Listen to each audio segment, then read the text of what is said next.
Hi, I am Sneha and हाँ, इस video में हिंदी में बात करना ज़्यादा उचित रहेगा क्योंकि इसमें मैं बात करने जा रही हूँ अपने दिल के बहुत ही करीब एक रचना के बारे में जिसे राष्ट्र कवि श्री रामधारी सिंह दिनकर जी ने लिखा है और चूँकि मेरे जो दादाजी थे वो हिंदी के शिक्षक थे और मेरी दादी भी हिंदी साहित्य को लेके ख़ासा उनका इंटरेस्ट था और मेरी माँ मेरी जो माताजी हैं उनका भी हिंदी साहित्य में बहुत इंटरेस्ट है और लिखने पढ़ने का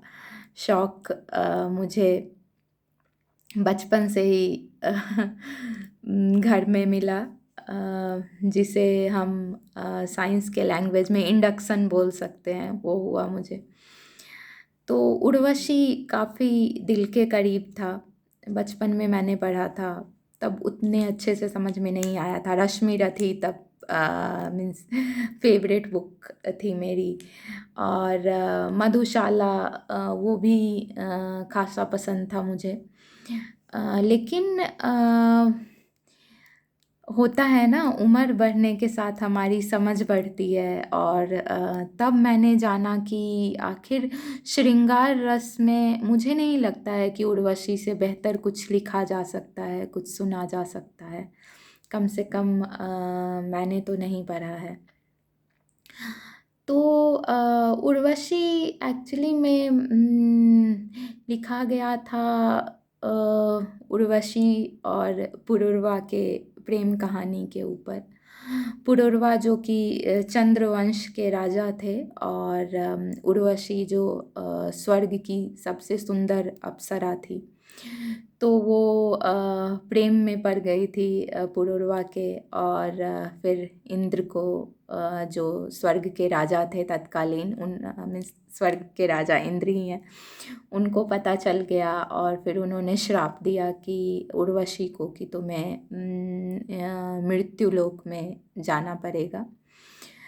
तो फिर वो आती है मृत्युलोक में और फिर वो राजा पुरुरवा से उसका विवाह होता है और दोनों बहुत प्रेम में रहते हैं, बहुत प्रेम में रहते हैं और फिर उर्वशी तो स्वर्ग की अप्सरा थी तो उसको जाना पड़ता है।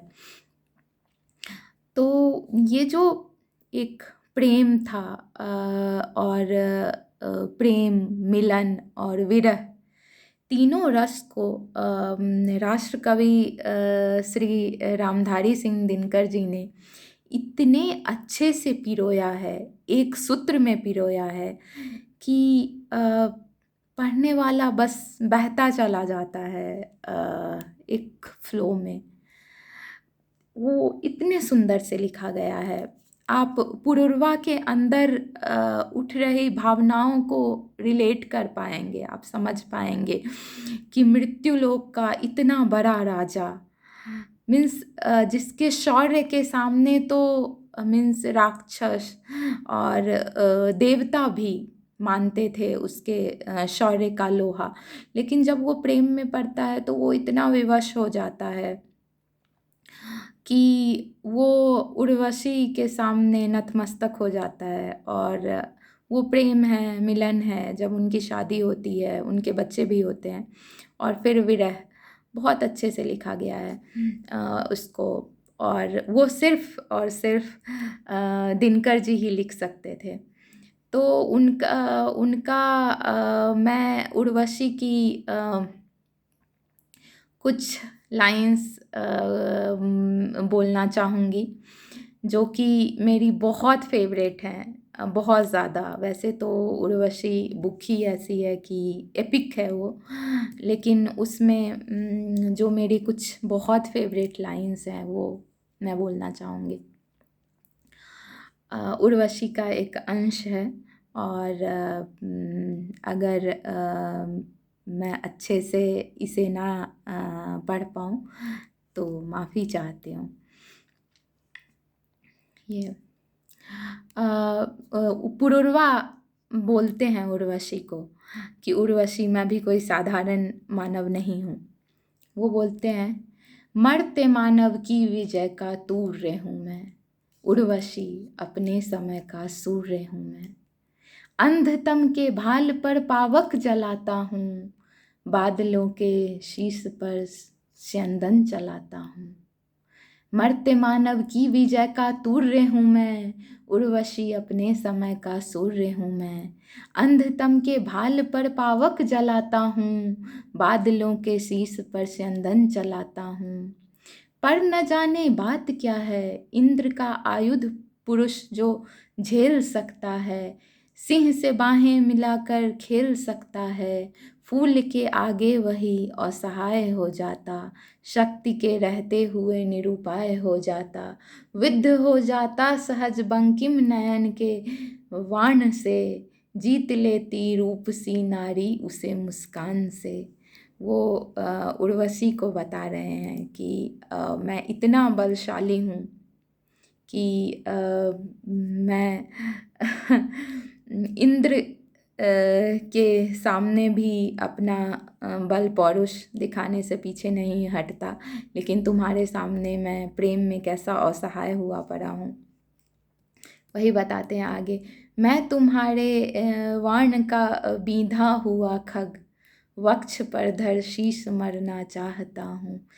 मैं तुम्हारे हाथ का लीला कमल हूँ, प्राण के सर में उतरना चाहता हूँ। चाहिए देवत्व पर इस आग को धर दूँ कहाँ पर, कामनाओं को विसर्जित व्योम में कर दूँ कहाँ पर। वाणी का बेचैन यह रसकोश बोलो कौन लेगा, आग के बदले मुझे तो संतोष बोलो कौन देगा। फिर दिशाएं मौन, फिर उत्तर नहीं है। अंत में फिर से मेरी फेवरेट लाइंस, मरते मानव की विजय का तूर्य हूँ मैं, उर्वशी अपने समय का सूर्य हूँ मैं। अंधतम के भाल पर पावक जलाता हूँ, बादलों के शीश पर चंदन चलाता हूँ। तो उर्वशी बहुत दिल के करीब है मेरे, रामधारी सिंह दिनकर जी की ये रचना। और जितनी बार पढ़ो उतनी बार आप कोई नया अर्थ निकाल सकते हैं उसका। बहुत अच्छा लिखा गया है। और ये हमारी विरासत है, ये जो एपिक्स हैं, ये जो काव्य रचनाएं हैं, और हमारे अपने राष्ट्रभाषा में है, तो हमें पढ़ना चाहिए। हम पढ़ेंगे तभी हम जानेंगे। जय हिंद।